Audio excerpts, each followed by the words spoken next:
Welcome back. We are well on our way through our first day here at Elite Business Live, and just to say thank you for tuning in. It's an unusual one, this one, isn't it? Here we are coming to you live from central London to wherever you might be in the UK or beyond. And speaking of beyond, creeping up towards us is our next conversation around going global, something many of us might have been thinking about over the last 12 months whilst we've been grounded, essentially, haven't we? Thank you for joining us. This is a really packed couple of days. So I'm speaking to you on the Thursday, but of course we've got all sorts planned for tomorrow, Friday, a full day back to digital transformation, getting the right kind of finance in your business, and also thinking about people, culture, talent.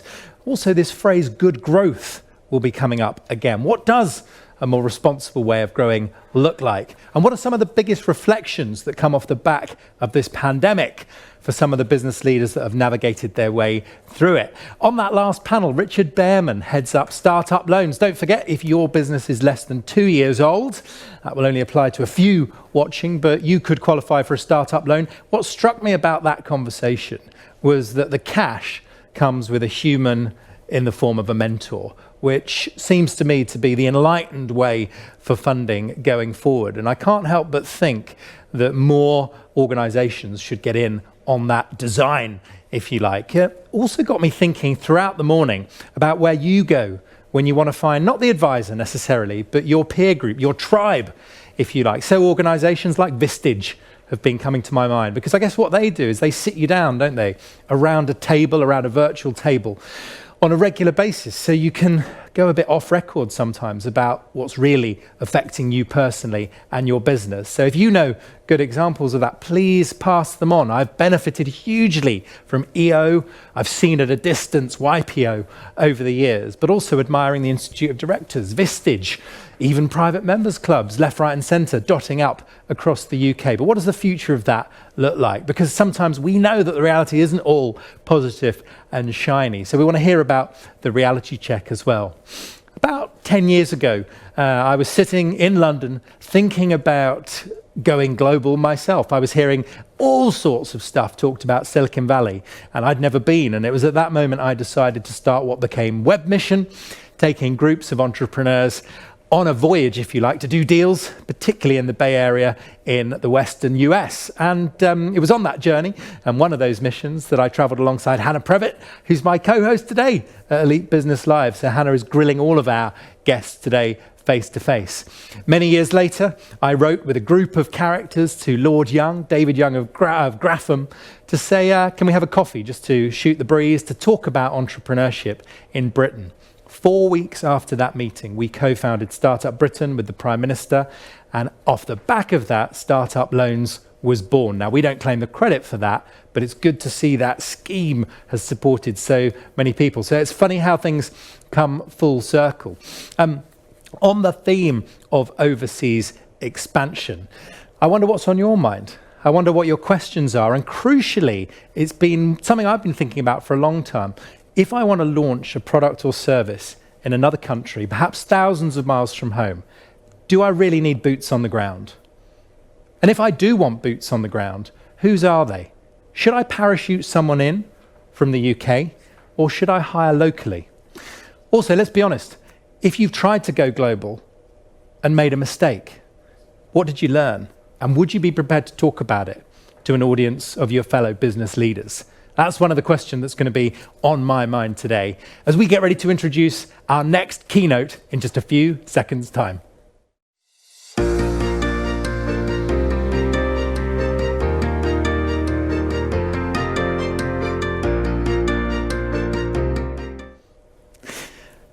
Well, here we are at Elite Business Live. I'm Ollie Barrett, your co-host for the session, because this afternoon we are going global.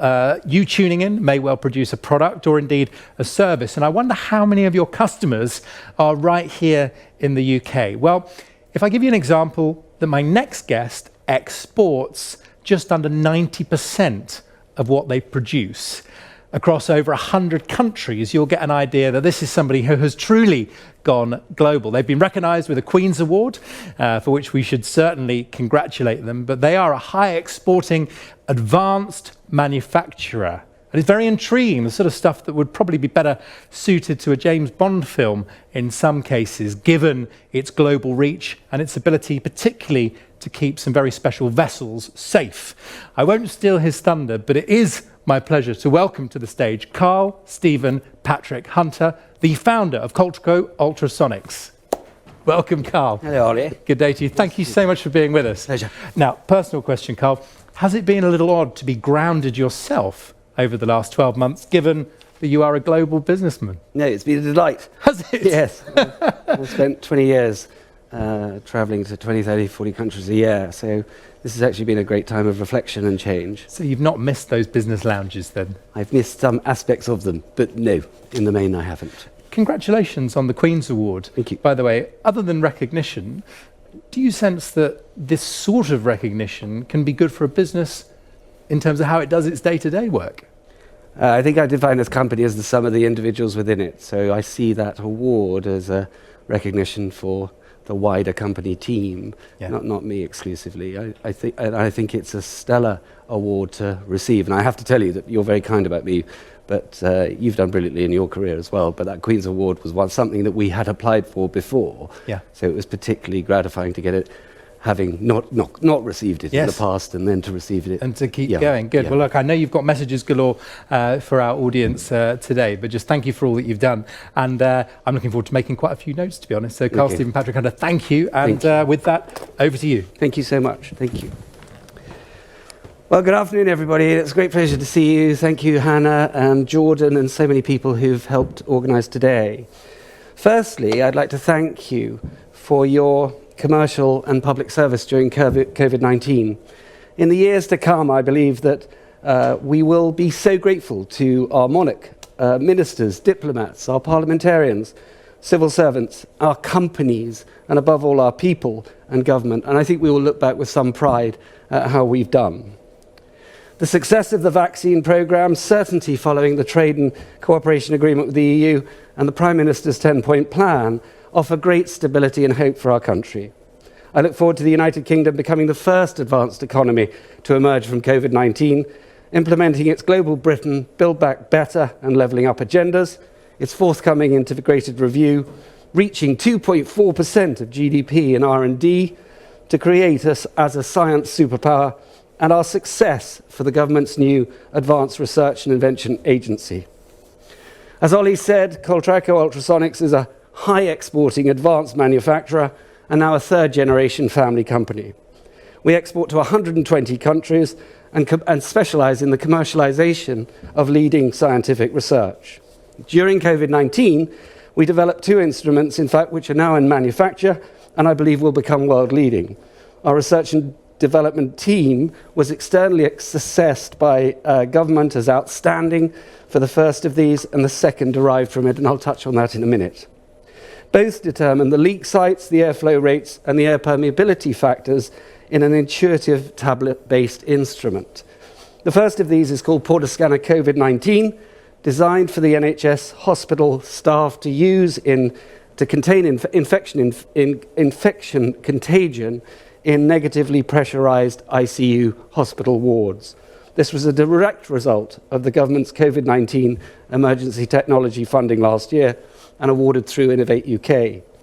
That led to the second, which was Portascanner Airtight 520, which enables safe working in safe buildings by monitoring a building's airtightness and thus its ability to properly ventilate. Anyway, looking back a year ago today, this date today is indelibly marked in my mind. It was the day we lost 50% of our entire global markets. So after 20 years in business, we weren't sure whether we'd get through the next 2 to 3 months. And at the time this happened, this time last year, obviously my first thoughts were, what on earth are we going to do with the wonderful team that we have?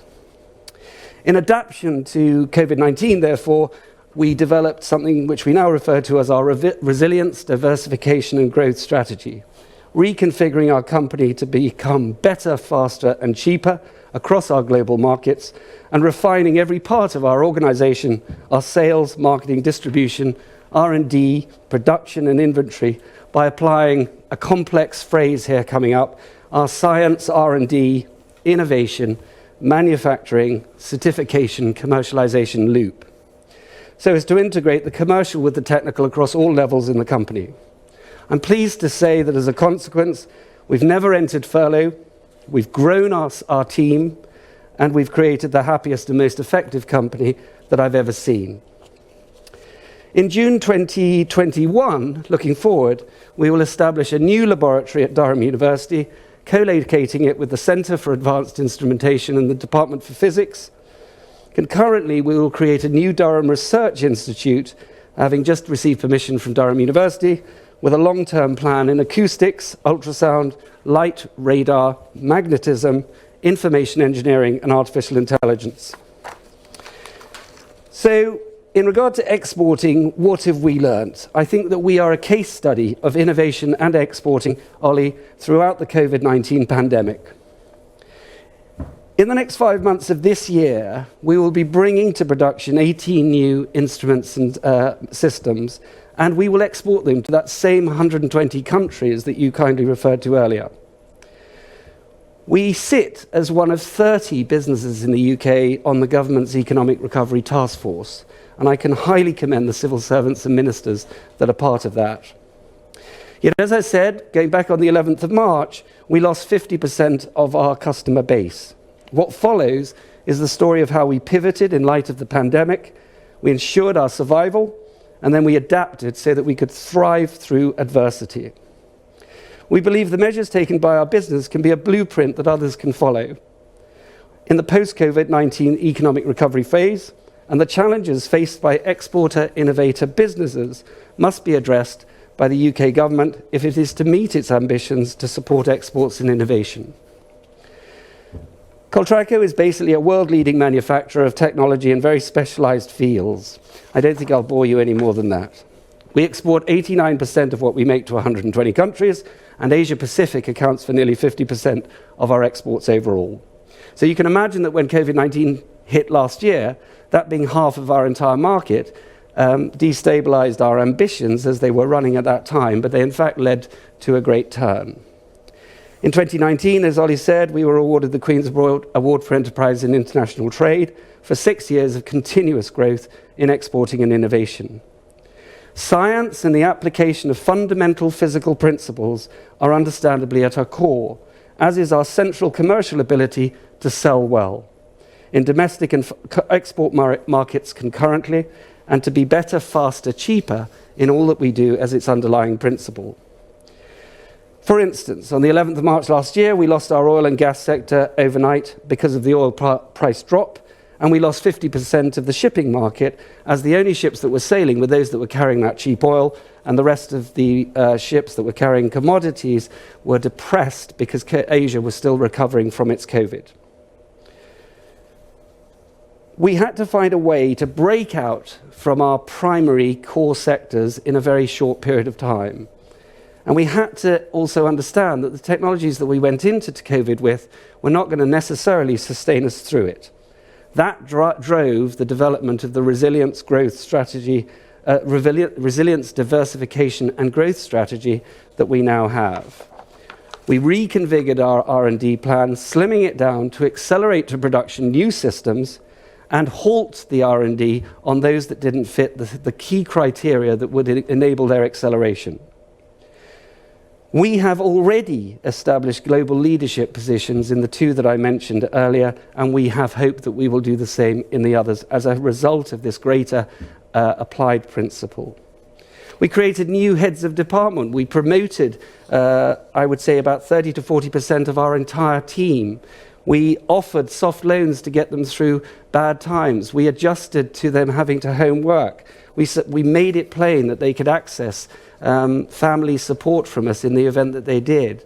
Above all, what was the key thing that was driving through my mind was how could we enhance the morale rather than just stabilize the insecurity of the condition, since the company is nothing more than the people within it. And my role in any company that I own is to deliver a dynamic environment for those individuals within the company so that we create a profitable and sustainable company and economic hope overall.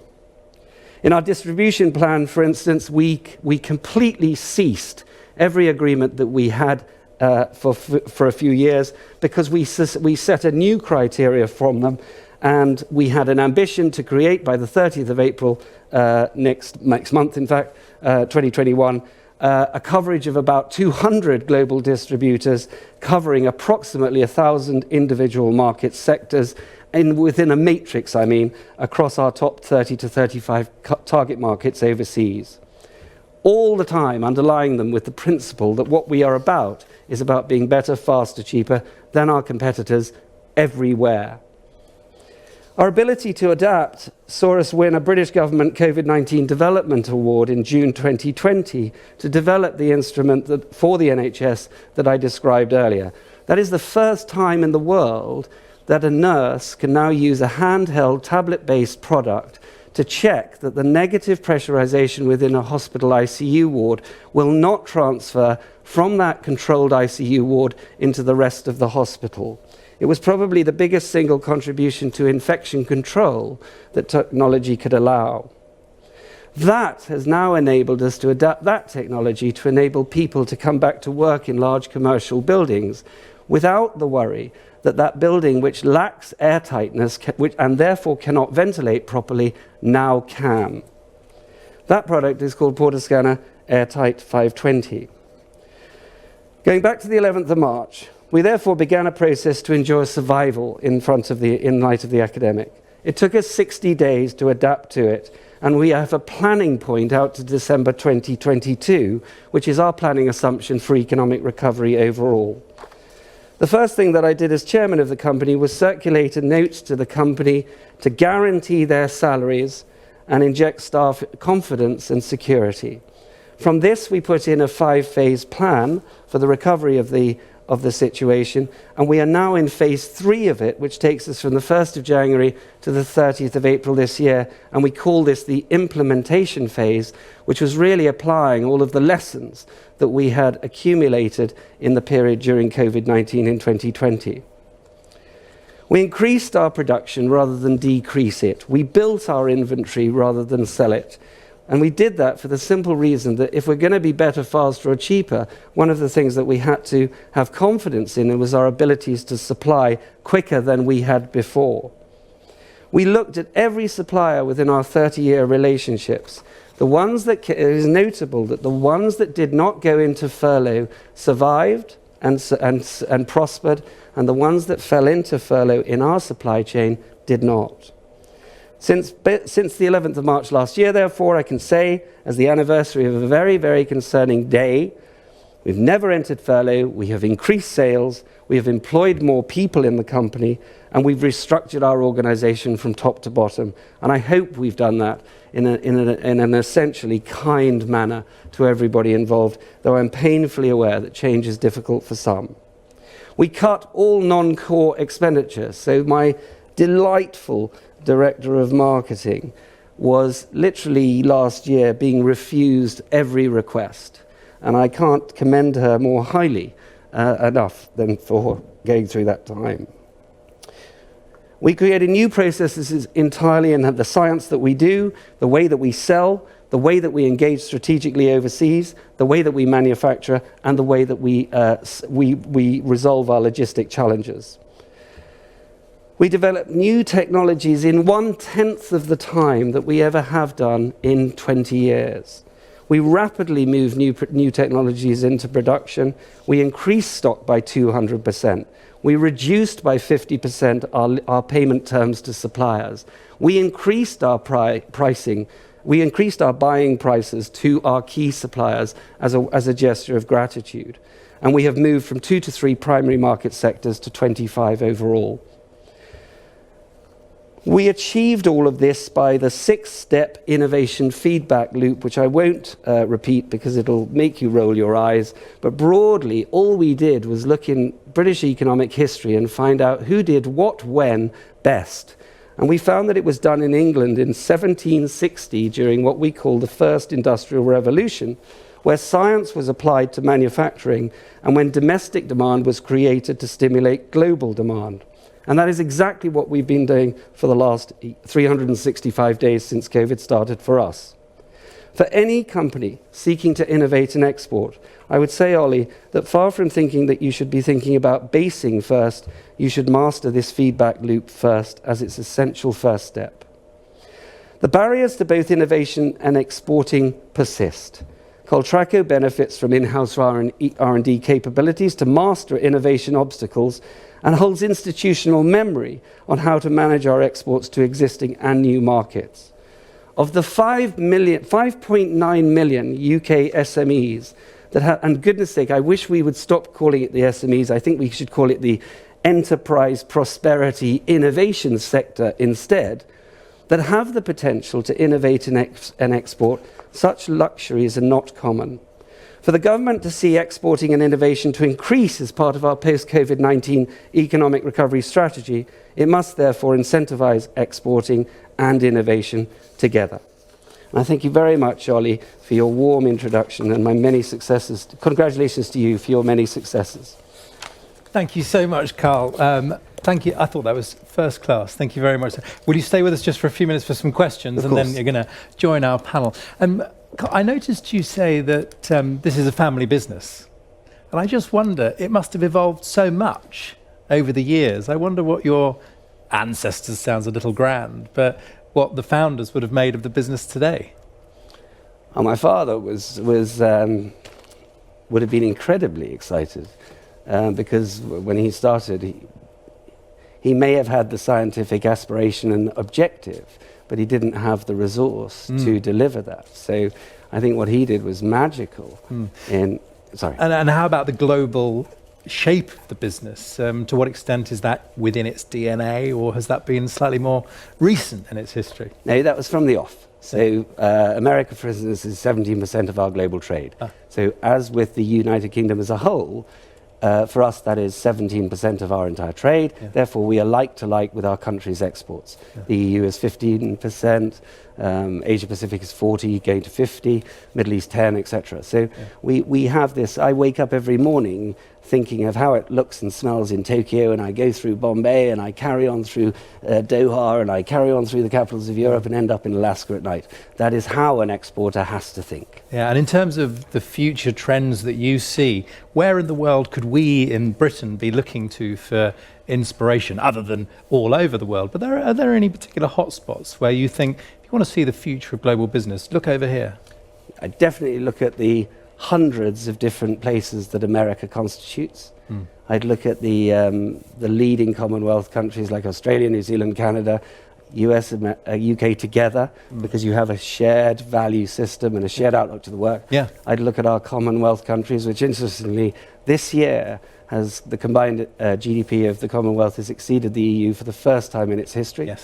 And then of course I wouldn't neglect the opportunities within Europe, since the only reason I think they buy from us is because we're better, faster or cheaper than someone else. Yeah, indeed. And so I think we're quite good, aren't we, Carl, at sort of bashing Britain here in Britain. I wonder, without navel-gazing, is there a British advantage anymore? Total British advantage, and it's based on rule of law, not for the obvious reasons because so many other people have that, but for the essential reason that that is the greatest enabler of equal opportunity that's ever existed. And how do you think we're viewed by our brothers and sisters around the world as we come through 2021? I think they think of us like I think of you. I think of you as energetic, dynamic, innovative, and ability to make something from nothing. And I think they think that about us collectively. Gosh, well, I hope so. That's certainly glass half full. Can I bring you back to what in some business speak would be called a pivot? You saw an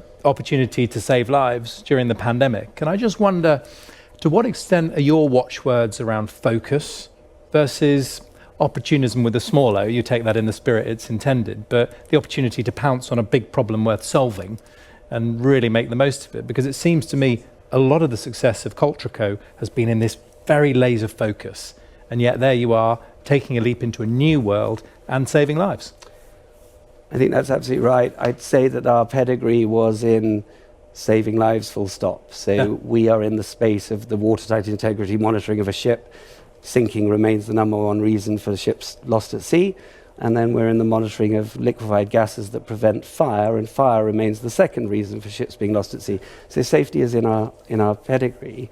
I think the opportunism is less important than the focus you refer to, but then you have to have the ability to energize yourself and your team so that you are not frightened by doing the hours. Yes. You can't be so clever and smart that you can reduce this down to a few hours' work. So we are back to the days of doing 10 to 12-hour working days, which is fine. It's a crisis. Yeah. But we have to do that to keep going and to keep our track. If we go back, though, to that sort of boardroom, if you don't mind, discussion, look, there's an opportunity over here. It is not quite out of left field, but you see what I mean. To what extent were there voices in the boardroom saying, why? Let us continue to focus and double down. No, the voices there were how. In other words, there's the problem, which we think we might be able to solve. Can we? Will we? And over what timescale? And the judgment was that all of those were yes, and that we could do that in 20 weeks, and that we would move into production on it within 28.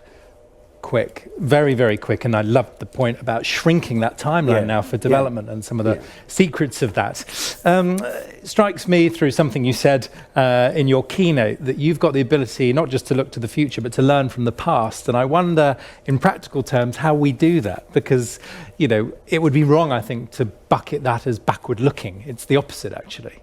Yeah, I think just because we don't always have a great command of the history of who we are, does not mean that it doesn't offer a potent, exciting combination of opportunity if we do. So you're giving examples of learning from centuries ago. Yes. How do you do it in practical terms? And are your colleagues on board? Are they thinking, oh, here goes Carl again with his history books? I mean, how does it go down? No, not at all. I was talking to our senior physicist today on a train, and I was just trying to ask him, is it mathematically possible to prove how sound behaves in this particular way, and how long would it be to mathematically express that? And he said, well, I think it's about 3 hours work, and I can do that by next Thursday. And I think it's an altogether more fun way of doing it than you may think. Yeah, well, that's very collaborative. So what have you, presumably, not to get bogged down in the structure, but you're chairing the organisation. You've presumably got a chief exec in post as well. I actually took this COVID as the opportunity to go from chief exec to chairman. Yeah. And I wanted to see who would put their hands up to become that. So that's still an ongoing thing. Okay, so in fact, I'm chairman and CEO. No, got it. Okay, so sort of double at the moment. Okay. And then in terms of somebody tuning in today, and we're going to get more of this in the panel, but, you hear this slight cliche of the world is your oyster. How does an organisation, let's say with a product that they're proud of and have British customers, they see the world as their oyster, but that doesn't help them plan where to go first. How do they begin to navigate?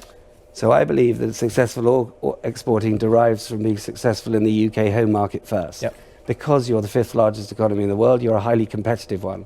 Therefore, if you had, let's say, a multi-sectoral plan, and that was working in a G5 economy like the UK, that's probably more likely to survive contact with the rest of the world. Yes, yes. If you just leap off into overseas markets without securing your home base first, that may be appropriate, but it may not. And in my experience, it's better to succeed at home to some degree before you go. Got that in terms of timeline. How would they go about the where next answer to that important question? Because as I say, they're spinning the globe. Is it Australia? Is it the Netherlands? Well, as I said, I do it in sequence. Sorry, I thought I would go USA first. Yes, I see. I'd then go the Australia, Canada, New Zealand route. I'd go wider Commonwealth. Yeah. EU, the Middle East, South America. I would do it in Africa. I would do it in sequence. But that's my outlook on that world is drawn from a reasonable amount of years adoring its understanding. No, got it. Now, we've got some questions coming briefly, and we're going to have the panel discussion, to follow. Now, here comes a question. When it comes to expanding globally, you can see a whole wall of questions. Should businesses take the time to plan their strategy or jump on the opportunity right now? I can see a tension of temptation there to be very opportunistic. What's your measured view? I think it's an excellent question. So for most of my career, I've jumped on the opportunity, and I think I have to confess that I now would rather plan it first. Interesting. And who should you have been listening to, talking to do that if you had a conversation with your former self? My wife. And why did you say that? because I think, I was trying to tell somebody the other day that all the mentors that I've met over the years, I look back and wonder why I valued as many of them as I did, because I think she'd said it all to me over 30 years ago. So she comes back to that. Now let's pick another. I can ask you to pick a question, but here's an interesting question. Yes. How interested, David Chipping, thank you, David. Yes. How interested do you think British exporters are in developing trade in the EU post-Brexit? Is it sort of, oh dear, we've all fallen out, haven't we? Should we look over and beyond the EU? You seem to be disagreeing with that earlier. What's your view? I do. I think we should be super interested in the opportunities in the EU post-Brexit. We just have to understand at the moment that it's a different situation, and therefore we have to have a welcoming EU to achieve what Mr. Chipping desires, and that will come. But at the moment we're in a very early days of a new relationship of something that was far older. So we shouldn't be put off by these first 90 days, because there will probably be another 200 until it's settled overall. So have some of that patience. Yes, have some of that patience. Yeah, interesting. And that famous phrase, I'm from the government and I'm here to help, is that an enticing offer to you as a global exporter, or does that strike the fear of something else into you? Oh, it fills me with absolute excitement. I honestly, I'm going to say something a bit unfashionable, but I've worked in advisory capacities with government now for 4 years across a number of departments. I can assure you that what you read about in the press about ministers and civil servants is largely untrue. What you see in the press is the iceberg, the tip of it. What you see underneath it, if you are like me, is you see this much greater mass that desires to do good for our country. And that relationship is determined, that government thing is determined by the understanding of the government-business relationship. And that's incumbent on us in business to engage with government in a public-spirited rather than a self-interested way. And is there an example there, Carl, of where government support of one form or another, particularly many miles from home, has really made the difference for the business? Is there an example that comes to your mind? I can think of many. I can think of the convening power of government will be something that business can never replicate or substitute. So that ability to go to an embassy or a high commission, to meet a candidate customer or partner, is shaped by that diplomatic and governmental backdrop in a way that you and I would find it very difficult to craft. Yeah. Very interesting. So, and my personal experience completely correlate with that, about that door opening ability.